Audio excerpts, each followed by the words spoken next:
یہ ابتدائیے میں جو ایک سوال ہم نے عرض کیا وہیں سے آغاز اگر آپ کریں اور آپ بھی ہماری مدد فرمائیں کہ آپ پاکستان یا گورنمنٹ آف پاکستان کون سا انڈیکس فالو کرتے ہیں برینٹ کروڈ کا درآمد کرنے کے لیے؟ کیونکہ یہ تو گوگل کر کے ہم نے یہ چارٹ نکالا ہے، اس میں کوئی بھی انڈیکس $100 پر نہیں آ رہا۔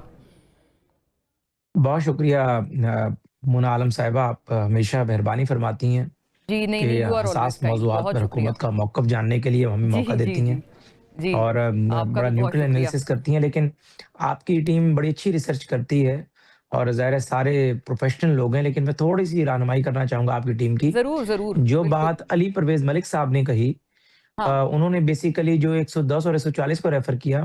گزارش یہ ہے کہ میں آپ کے اور آپ کے ویورز کے آسانی کے لیے گزارش کر دوں کہ پاکستان کے اندر 2 یا 3 بڑی آئل ریفائنریز ہیں،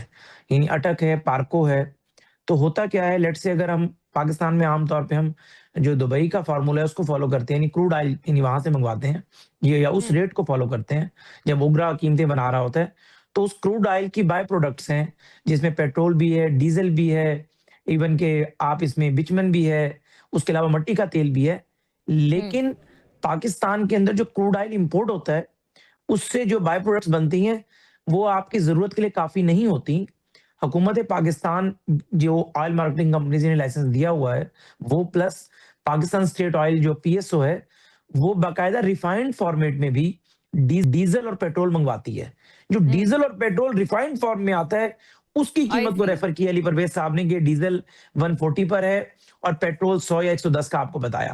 گزارش یہ ہے کہ جو آپ بات کر رہی ہیں وہ کروڈ آئل کی بات کر رہی ہیں، میں خام تیل تو ہم کی بات کر اپنی رہی ہوں۔ جی ضرورت کے لیے 20 30 40 50% وہ کروڈ آئل منگوا لیتے ہیں۔ اس کے ریٹس آپ نے بتا دیے، سعودی عرب کا بھی بتا دیا، دبئی کا بھی بتا دیا، یو کے کا بھی بتا دیا۔ لیکن چونکہ آپ کے ملک میں آئل ریفائنریز اس تعداد میں نہیں ہے یا آپ کی ضرورت اس تعداد میں پوری نہیں ہو پا رہی ہوتی، تو آپ ریفائنڈ فارمیٹ میں بھی ڈیزل اور پیٹرول منگواتے ہیں، ویری ٹرو تو اس کی جی۔ قیمت کا تعین جو ہے وہ آپ سنگاپور کا جو فارمولا بار بار ٹی وی چینلز پر چلتا رہا بریکنگ کی صورت میں، جس میں 110 اور 140 کو ریفر کیا گیا ڈالر، تو دراصل اس کی بات ہو رہی ہے۔ اس لیے کوئی اس میں ایسے اعداد و شمار فج نہیں کیے گئے اور نہ ایسی کوئی بات ہے کہ عوام کو گمراہ کیا نہیں جائے بہت یا اچھی آپ لوگوں سے بات ہے، غلط جی بیانی جی کی جائے۔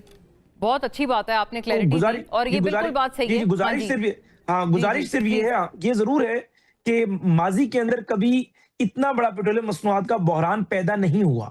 اور ہمیشہ سے کیا ہوتا رہا، ایون کہ اوگرا کے جو فارمولے کو شہباز شریف صاحب نے فرسٹ ٹائم یعنی پچھلے 40 سالوں میں اوگرا کا فارمولا شہباز صاحب نے چینج کروایا، جس کے اندر خاص طور پر جو آپ کی آئل ریفائنریز تھیں ان کا مارجن کم کیا، یعنی جس وقت 520 روپے کی تھی تو آئل ریفائنریز چاہتی تھی کہ 620 ڈیزل کی قیمت ہو جائے، لیکن شہباز صاحب نے پورے فارمولے کو دوبارہ ریوائز کروایا اور وہ 100 روپے کا مارجن جو ہے وہ ختم کروایا اور وہ عام آدمی کو اس کا ریلیف دیا گیا۔ اور جب اب یہ حذیفہ سارا صاحب یہ بحرانی آئل کیفیت پیدا ریفائنریز ہوئی تو ظاہر ایک جی عرض ہے کہ یہ ابھی بھی یہی بات کر رہے ہیں کہ ملک میں صرف 15 دن کی ضرورت کا پیٹرول باقی ہے، تیل کمپنیوں نے فوراً آپ سے یہ مطالبہ کیا ہے کہ مداخلت کریں، تو مطلب یہ تو ابھی بھی ایک طرف سے ایک ارجنسی یا ایمرجنسی کی صورتحال کا گویا خاکہ دیا جا رہا ہے آئل کمپنیز کی طرف سے، تو پھر نہیں آپ میں کیا بتا کریں گے؟ دیتا ہوں مونا صاحبہ، جی اس پہ بھی میں جی گزارش کر دیتا ہوں۔ اچھا میں گزارش یہ کر رہا تھا تو شہباز شریف صاحب نے اس سارے فارمولے کو چینج کیا، اوگرا کا فارمولا جو تھا ماضی میں جو چلا آ رہا تھا، اور کوشش کیا کہ ایک عوام دوست فارمولا بنا دیا جائے، اور جو بار بار آپ لوگوں کو ریفر کیا جا رہا ہے، جو علی پرویز صاحب بھی، عطا اللہ تارڑ صاحب نے بھی آج آپ کو بار بار سنگاپور کے ڈیزل اور پیٹرول کے فارمولے کی بات کی، چونکہ قیمتیں اتنی تیزی سے اوپر جا رہی ہیں اور صورتحال جو ہے وہ آپ کے سامنے ہے، تو اس لیے عوام کو فرسٹ ٹائم جو ہے یعنی ان پچھلے 15-20 دنوں میں بار بار سنگاپور کی بات آپ لوگوں نے بھی سنی، میڈیا کے لیے بھی ایک نئی بات تھی کہ اچھا ہم ڈیزل اور پیٹرول ریفائنڈ فارمیٹ میں بھی امپورٹ کرتے ہیں اور اس کا جو ریٹ ہے وہ ہم سنگاپور کا جو فارمولا ہے اس کے مطابق اس کو فالو کرتے ہیں۔ لیکن گزارش یہ ہے کہ جو بات آپ نے کہی کہ آپ کیا بات کریں گے